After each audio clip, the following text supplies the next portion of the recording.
Vous voulez connaître un signe majeur qui m'indique que le bull run est là? Les sections commentaires des vidéos YouTube.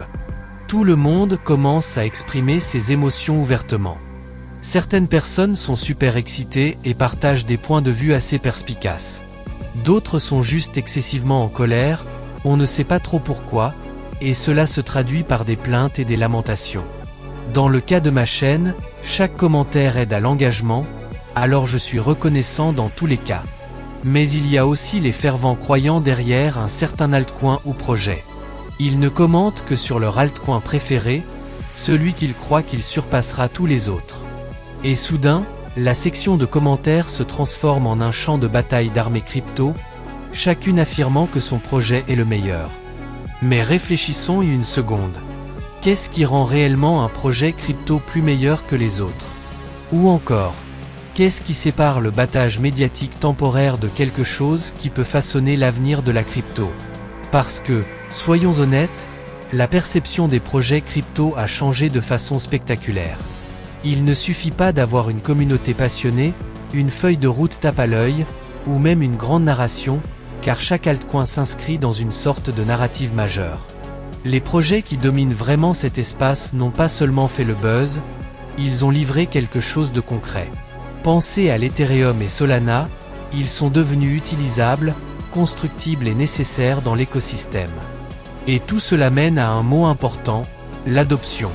C'est le résultat direct de l'utilité, une valeur réelle et tangible qui attire les développeurs, les utilisateurs et le capital pour la croissance de l'écosystème. Tout cela combiné est ce qui crée un réel succès dans la crypto. Regardons de près le roi actuel des altcoins, Ethereum. Il a construit son écosystème en introduisant les smart contracts et l'idée de la fonctionnalité des Layer 2. Cela a débloqué la DeFi, les dApp, les NFT et une mer de projets et de cas d'utilisation.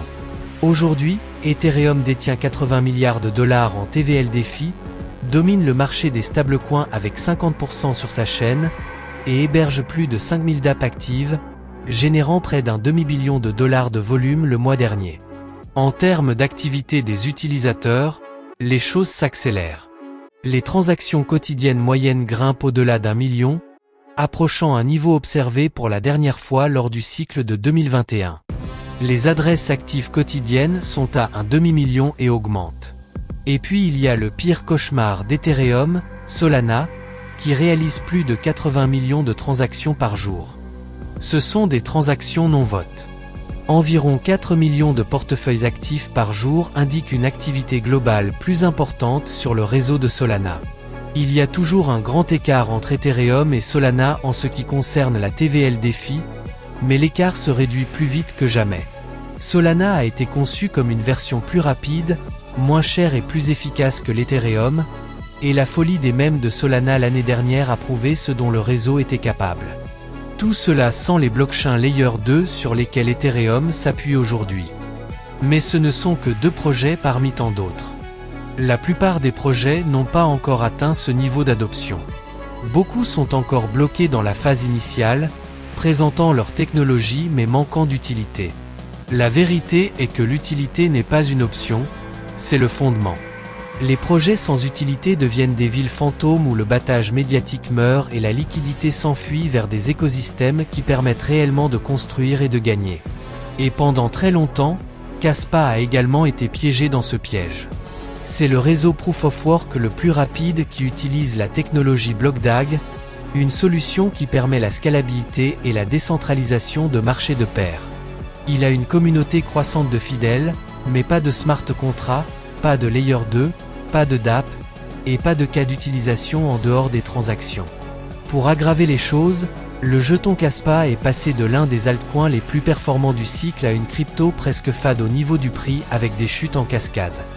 Nous parlons d'un altcoin assez nouveau qui est rapidement devenu une crypto-monnaie du top 20 et qui est tout aussi rapidement sorti du top 50. Pourquoi? Eh bien, le tournant pour ce graphique est survenu peu après l'incident du KRC20. La plateforme Kaspaplex a été surchargée, les frais ont grimpé en flèche et les frappes de jetons ne fonctionnaient pas. Bien qu'il s'agisse d'un lancement bêta, la communauté n'était pas contente, qualifiant cela de lancement raté. Le FUD a commencé à monter, Et sans surprise, le prix a commencé à chuter. Il est tombé aussi bas que 5 centimes après avoir atteint un sommet de 21 centimes en août dernier. Même le rallye de novembre n'a pas pu le sauver de la forte tendance baissière.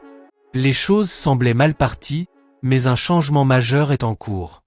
Kaspa vient de connaître un beau rallye avec le marché, rien de trop fou, mais il y avait clairement des signes d'un élan en construction. Maintenant, le changement majeur dont je parle concerne le projet lui-même. Pour la première fois depuis un certain temps, ce n'est plus une rumeur, mais une confirmation. Un écosystème de Layer 2 arrive enfin sur le réseau Kaspa. Après des opérations sur le testnet ces derniers temps, le mainnet est prévu pour un lancement le 31 août, ce qui est très bientôt. C'était la pièce manquante du puzzle pour débloquer le niveau suivant pour Kaspa. Eh bien, c'est là que certains d'entre vous pourraient devenir sceptiques, et pour une bonne raison.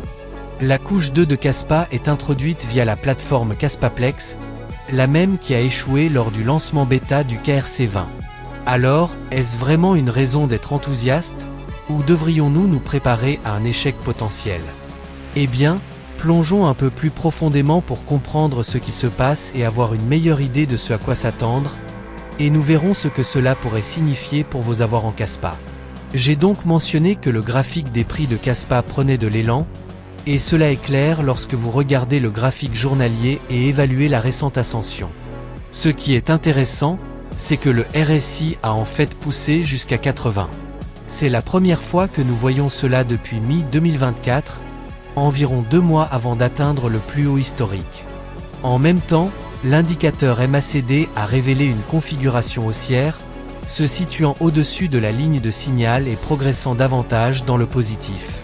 Cela nous indique que l'élan était croissant dans la direction positive. À l'époque, Kaspa gagnait également en reconnaissance en tant que réseau Proof of Work le plus rapide. Et il y a eu d'autres nouvelles haussières comme Marathon Digital Holdings annonçant qu'il commencerait à miner Kaspa, et bien sûr, l'annonce du lancement de la bêta ouverte de Kaspaplex et de la norme de jetons KRC20 élargissant l'écosystème de Kaspa. Maintenant, nous avons vu quelques autres rallyes depuis lors, avec le RSI poussant vers 70 et le MACD indiquant un virage haussier, mais cela n'a pas suffi à sortir Kaspa de sa forte tendance baissière. Alors, évaluons ce qui se passe maintenant. Le RSI a remonté à un niveau que nous avons vu seulement avant le prix le plus élevé, et il s'est un peu réinitialisé. L'indicateur MACD s'est aligné sur cela pour nous dire qu'il y avait un élan ascendant, et le rallye confirme ce signal, mais cela n'a pas encore vraiment rompu avec la tendance baissière. Il y a eu un léger recul par rapport à la ligne de tendance supérieure. Avec l'approche rapide de la couche 2 de Kaspa, cela sera-t-il suffisant pour voir un renversement complet sur le graphique? Eh bien, examinons un peu plus en détail à quoi ressemblera la mise à jour de la couche 2 et ce que cela signifie pour Kaspa. La mise à jour arrive en fait via la plateforme Kaspaplex, étiqueté Kaspaplex L2. C'est ce qui débloquera les smart contrats et la programmabilité sur le réseau, ce qui signifie des applications décentralisées, des cas d'utilisation défi, et bien plus encore. En gros tout ce qui a aidé Ethereum et Solana à devenir les leaders de l'industrie qu'ils sont aujourd'hui. Il est confirmé que cette plateforme sera entièrement compatible avec EVM. Et c'est important car cela permet aux développeurs Ethereum et EVM de déployer leurs applications sur Kaspa avec peu ou pas de modifications requises. Et comme on peut s'y attendre, la majorité des développeurs Web 3 aujourd'hui se trouvent dans l'écosystème Ethereum et EVM. Maintenant, sans entrer trop dans les détails techniques, Kaspaplex L2 fonctionnera de manière quelque peu similaire à la façon dont les roll-up à connaissance nulle, Zero Knowledge, d'Ethereum fonctionnent. C'est lorsque les transactions de couche 2 sont regroupées en une seule transaction, et ce bundle est ce qui est ajouté au grand livre de la couche 1. Le Zero Knowledge signifie simplement que les données de ces transactions sont vérifiées sans sacrifier la confidentialité ou la sécurité. Des exemples de Layer 2 d'Ethereum qui utilisent cette technologie sont EDK-Zinc et Polygon ZK-EVM. Bien sûr, les couches 2 d'Ethereum ont été la clé d'une plus grande vitesse et évolutivité, tandis que la blockchain Ethereum de couche 1 sous-jacente est toujours plus lente et plus coûteuse. Mais Kaspa, étant une couche 1 beaucoup plus rapide au départ, pourrait signifier une finalité plus rapide et des frais moins chers lors de volumes plus élevés au niveau de la couche 2. Ensuite, il y a Solana, qui est également plus rapide et moins cher à utiliser qu'Ethereum au niveau des layers 1. C'est en partie la raison pour laquelle Solana a explosé et pourquoi elle était connue comme Ethereum Killer. Mais il y a aussi un côté obscur à Solana. Nous avons vu des pannes de réseau se produire, et pas seulement une fois, mais plusieurs fois au fil des ans, parfois pendant une journée entière.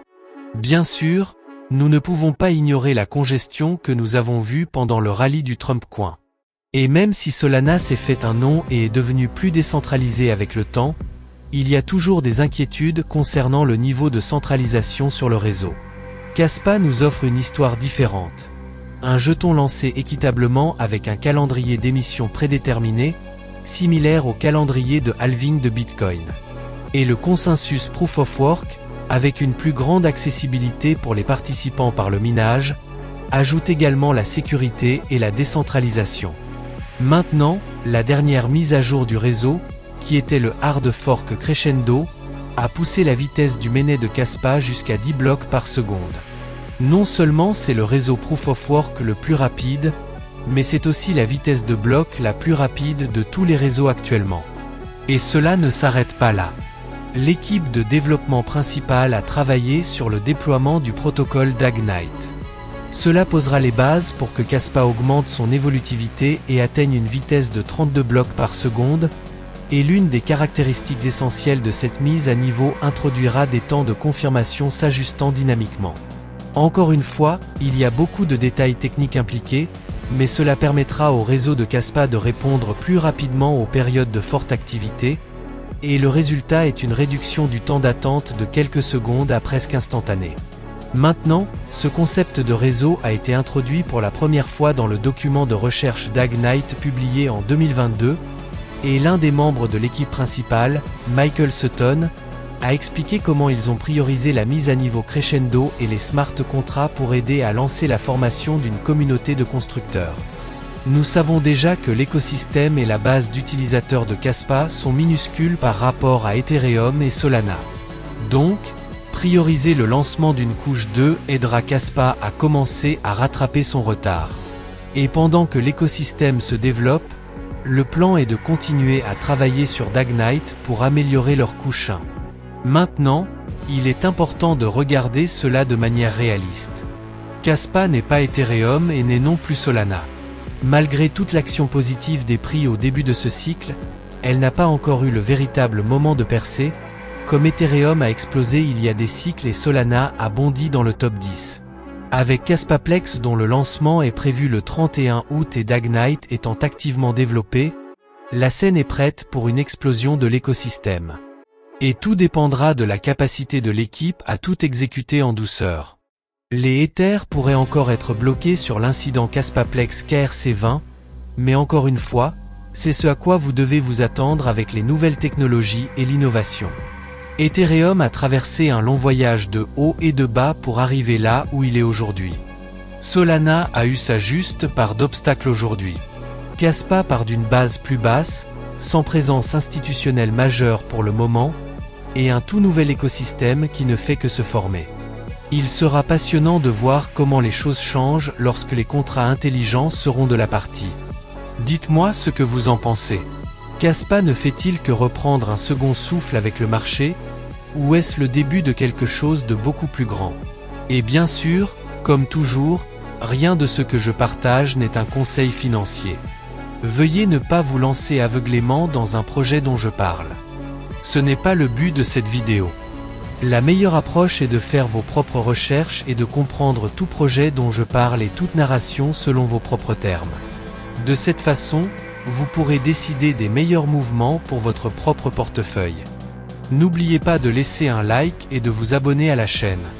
J'espère que vous avez apprécié la vidéo, et je vous verrai dans la prochaine.